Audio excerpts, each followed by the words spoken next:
Hello students, आपका मेरे बनाए गए चैनल में स्वागत है।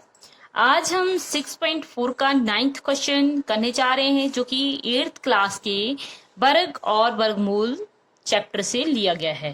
तो क्वेश्चन है, एक विद्यालय में 500 विद्यार्थी हैं। पीटी के अभ्यास के लिए इन्हें इस तरह से खड़ा किया गया कि प्रत्येक पंक्तियों की संख्या कॉलमों की संख्या के समान रही। इस व्यवस्था को बनाने में कितने विद्यार्थियों को बाहर जाना होगा?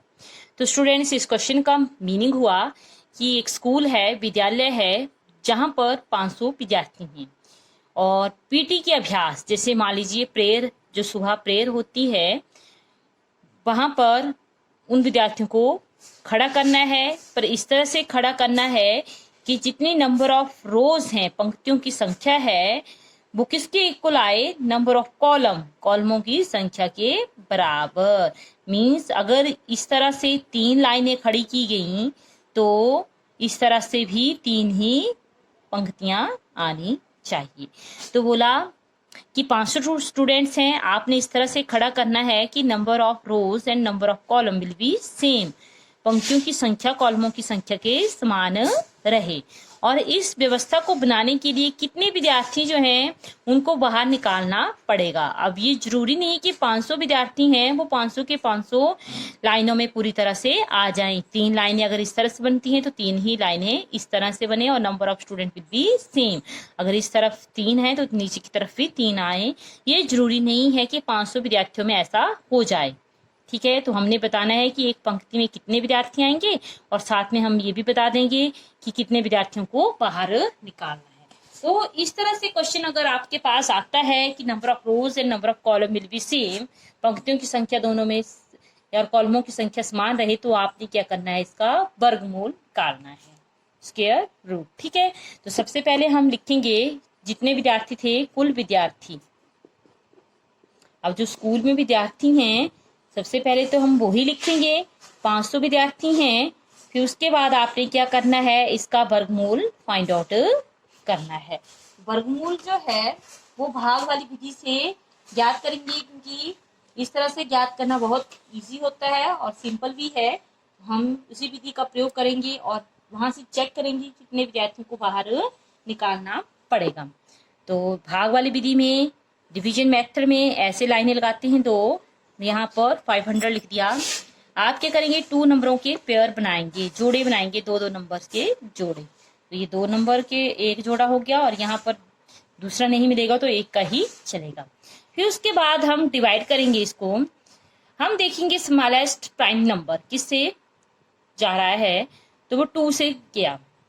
अब ऐसा नंबर चूज करना है जिसमें उसका जो स्क्वायर है वो 5 आए या 5 से कम आए। तो 2 का स्क्वायर 4 होता है, तो हम 2 2 जा 4 लेते हैं। अगर हम 3 ले लेंगे तो 3 3 जा 9, दैट इज मोर देन 5। तो हमने ले लिया 2 2 जा 4, 2 दूनी 4, 5 में से 4 चलेगी 1। अब दूसरे पेयर को यहाँ लिख दीजिए। इस 2 को यहाँ पर प्लस करेंगे और 2 + 2 दैट इज 4 होता है। अब हमने यहाँ और यहाँ पर सेम नंबर चूज करना है। इस तरह से चूज करेंगे कि जो नंबर हम यहाँ लिखेंगे वही यहाँ आए, और जब इन दोनों को गुणा करेंगे इस पूरे से तो वो 100 आ जाए या 100 से कम आए। तो स्टूडेंट्स देखते हैं कौन सा है। इसके लिए आपने ट्रायल मेथड लगाना है। ये वाला देखिए, 4 है तो 4 का टेबल 10 तक पढ़िए। 4 2 जा होते हैं 8 और 4 3 जा 12, 4 दूनी 12 ज्यादा हो गए, 4 दूनी 8 थोड़े हैं। तो इसका मतलब हमारे पास 2 और 2 नंबर मिल गया है, क्योंकि 2 से गुणा करेंगे तो 8 आ सकता है। तो हमने क्या करना है? 2 और 2 पहले कार्य में चेक करेंगे कि क्या आता है। 2 2 जा 4 और 4 2 जा 8।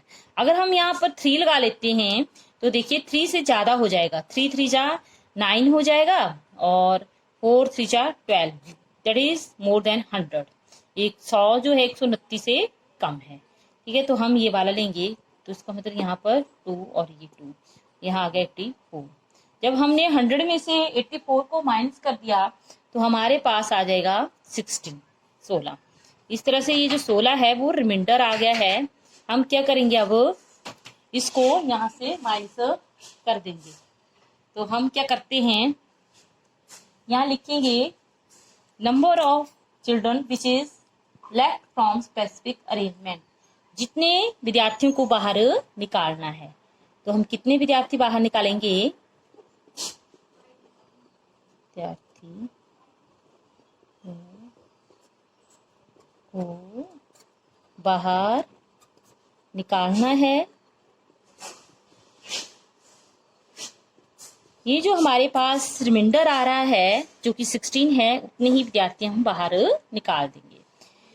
तो वो जब बाहर निकाल दिए तो कुल कितने विद्यार्थी बचे, जो शेष विद्यार्थी बचे वो लिखते हैं हम।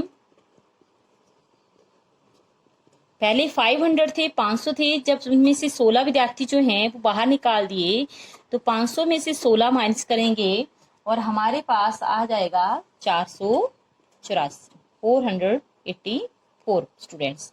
इतने विद्यार्थी हमारे पास जो हैं वो आ गए हैं। अब हमसे साथ में पूछा है कि हर एक पंक्ति में और हर एक कॉलम में कितने विद्यार्थी आएंगे।